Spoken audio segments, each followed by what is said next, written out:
Hi everyone, this is Inspired Beautiful.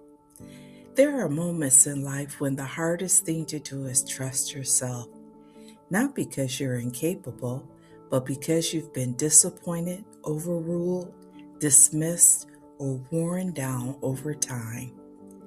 If you've ever found yourself asking others what you should do, or replaying decisions long after they're made, or doubting instincts that once felt natural, this conversation is for you. Today, we're talking about rebuilding self trust, not through force or confidence hacks, but through quiet reconnection. Self trust rarely disappears all at once. It fades slowly when you're rewarded for ignoring your own needs. You're told you're too sensitive or overthinking. You carry responsibility for others before learning how to care for yourself. Or you survive situations where listening to yourself didn't feel safe.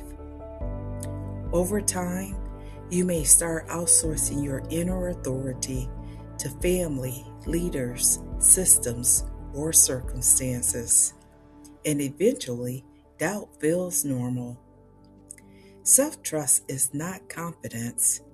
This part really matters. Self-trust is not always feeling sure, never making mistakes, or being loud, assertive, or decisive on demand.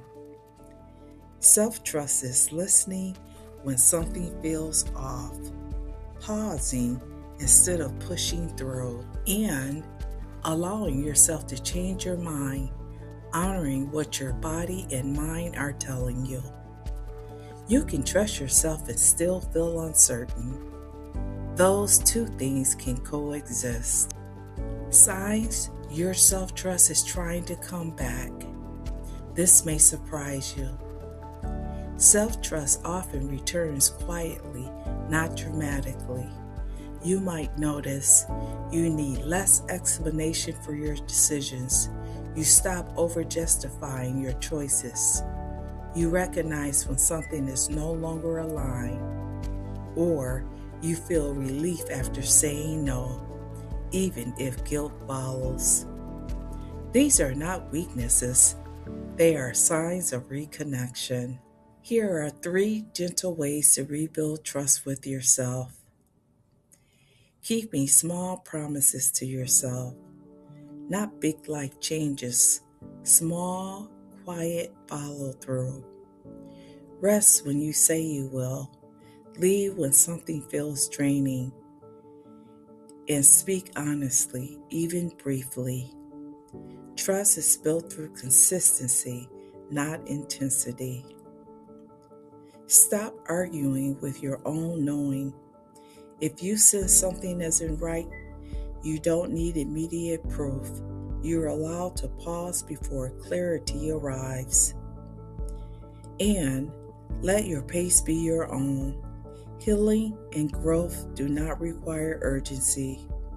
Self-trust grows when you stop rushing yourself to be better. The key takeaway: learning to trust yourself again isn't about becoming someone new. It's about remembering who you were before the doubt took over. Go gently. Your inner voice hasn't disappeared. It's been waiting for safety. Take care, everyone, and thanks for listening.